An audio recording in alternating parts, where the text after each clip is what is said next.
बिस्मिल्लाहिर्रहमानिर्रहीम, अस्सलामु अलैकुम। आप देख रहे हैं मेरा यूट्यूब चैनल। मैं हूं सलमान हसन। उम्मीद करता हूं कि आप जहां पर भी होंगे खैरियत से होंगे।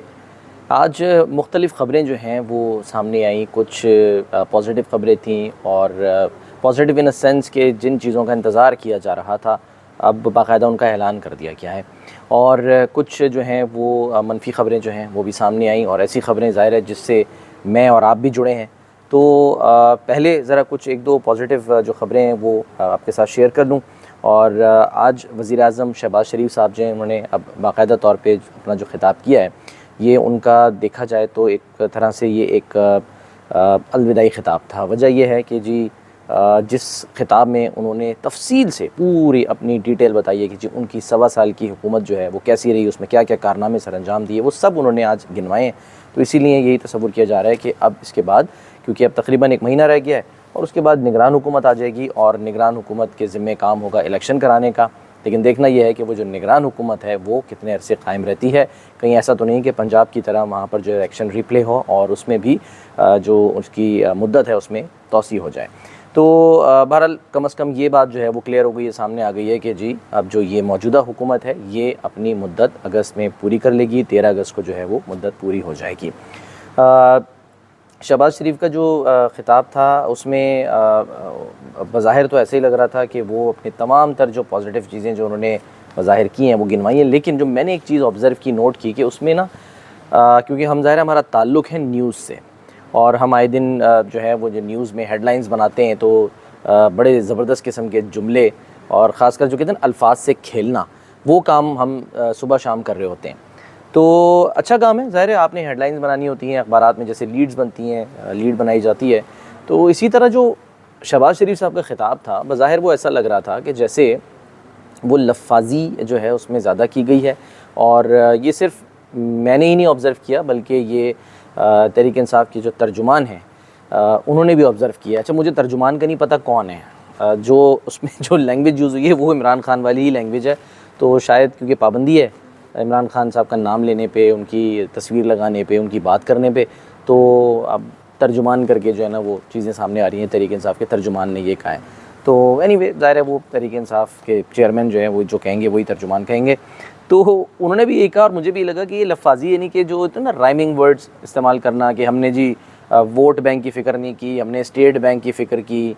तो इस तरह की जो मुख्तलिफ़ बातें हैं, फिर माशी तबाही से माशी इस्तेहकाम तक का सफ़र, तन्हाई से दोस्तों की महफ़िल तक का सफ़र, बेरोज़गारी से दोबारा रोज़गार की फ़राहमी तक का सफ़र, मीडिया, इज़हार राय और शहरी आज़ादी का सफ़र, यानी ये 1.25 साल का जो अरसा गुज़रा है।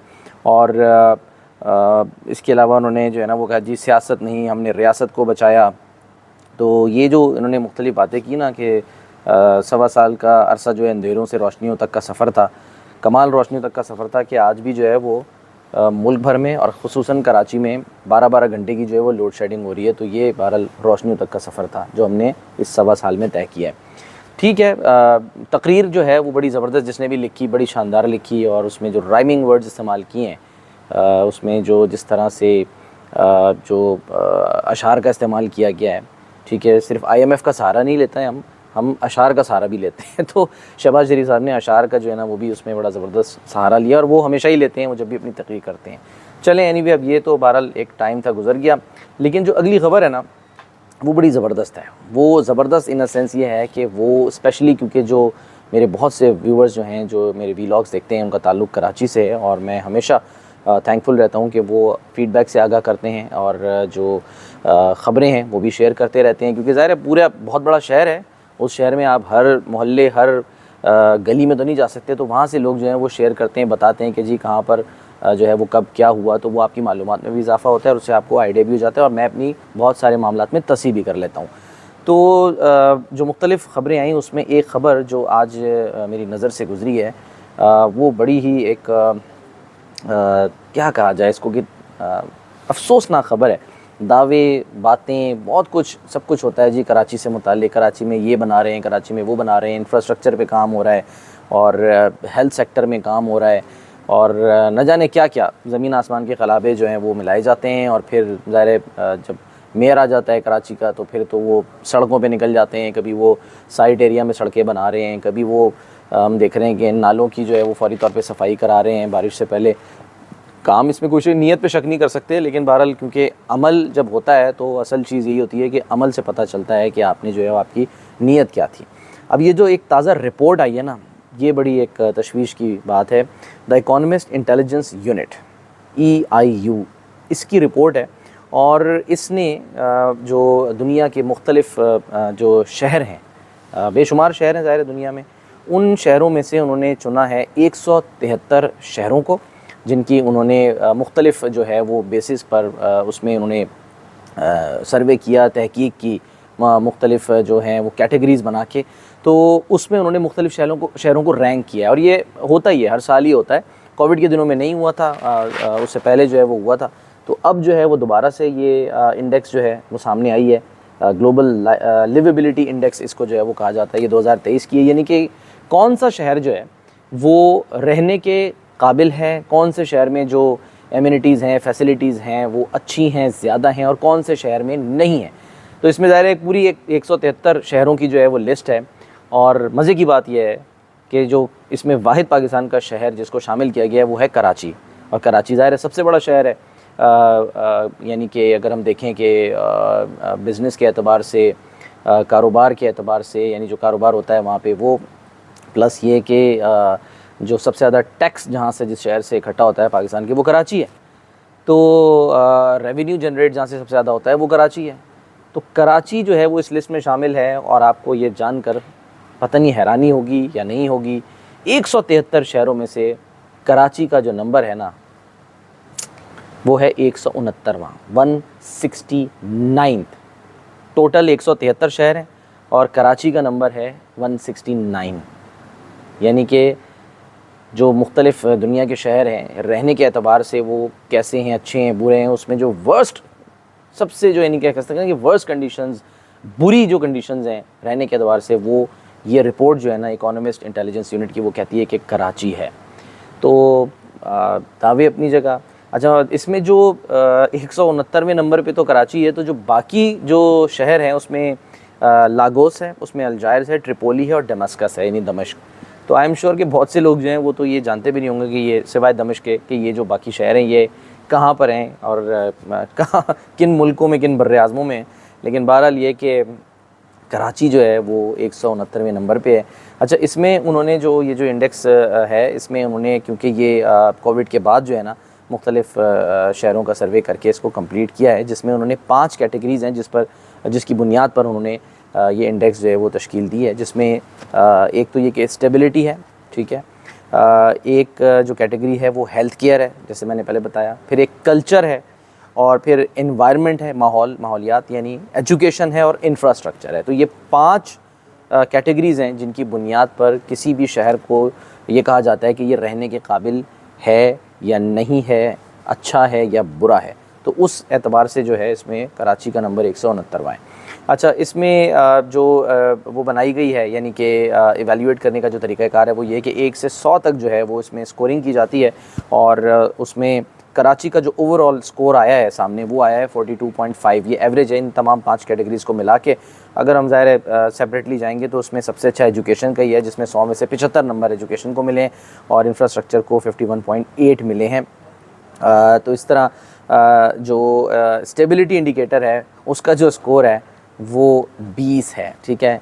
यानी कि स्टेबिलिटी के एतबार से जो है कि वो मतलब जो शहर है वो कितना स्टेबल है रहने के एतबार से, उसमें उसको 20 नंबर मिले हैं। तो बहरहाल ओवरऑल अगर हम बात करें, क्योंकि 2019 में जब यही इंडेक्स जारी हुई थी तो उसमें 140 शहरों को शामिल किया गया था, जिसमें से उस वक्त 2019 में जो कराची का नंबर था वो 136वां था, ठीक है। 140 में से 136वां, यानी कि आगे कितने जाते हैं बुराई के एतबार से। और इसी तरह से 2022 में जब जो है वो हुआ था तो कराची जो है 140 में से 134वें नंबर पे था, तो थोड़ी सी बेहतरी आई थी। अब क्या हुआ है कि जी 173 शहरों की जो है वो उन्होंने इंडेक्स तैयार की है, जिसमें से कराची का 169वां नंबर है। और ज़ाहिर है जो टॉप सिटीज़ हैं दुनिया के रहने के एतबार से, उसमें वेस्टर्न यूरोप जो हैं उसके शहर हैं, कनाडा है उसके शहर हैं, और इसके अलावा वियना है, ऑस्ट्रिया का जो कैपिटल है वो, और इनके जो स्कोर्स हैं वो भी 100 हैं। तो ज़ाहिर है मैं मुख्तलिफ़ मुल्कों में जा चुका हूँ, यूरोप का भी जो है वो विज़िट किया है, कनाडा भी गया हूँ, अमेरिका भी गया हूँ। तो वहाँ जाके अंदाज़ा हो जाता है कि हम जब कराची जाते हैं तो हमें जो है वो क्या देखने को मिलता है। बातें बहुत होती हैं, इसमें कोई शक नहीं है, बातें हमें सुनने को बहुत मिलती हैं, लेकिन अमल कैसे हो रहा है, कितना हो रहा है, इसका जो एक अमली मुज़ाहरा है वो फिर इस रिपोर्ट में सामने आ गया है कि जो दुनिया के जो वर्स्ट तरीन शहर हैं रिहाइश के अतबार से, उसमें कराची जो है वो टॉप पे है बिल्कुल। यानी कि 169वां नंबर है। यानी अगर आप इस ये जो ग्राफ है इसको अगर आप उल्टा कर लें तो फिर कराची टॉप पे है, लेकिन वर्स्ट सिटीज़ के अतबार से। एक ख़बर बड़ी और जो है वो दिलचस्प ख़बर जो है वो सामने आई, क्विकली शेयर करूं, क्योंकि जब मैंने पढ़ी ये ख़बर तो थोड़ी सी हैरानी हुई। फिर मैंने सोचा कि नहीं यार, ये तो ठीक है, ये नॉर्मल सी बात है, इसमें कौन सा मसला है, ये तो होता ही रहता है। आज आपको पता है गिलगित बल्तिस्तान के जो वज़ीर आला हैं वो मुंतखब हुए हैं, गुलबर साहब।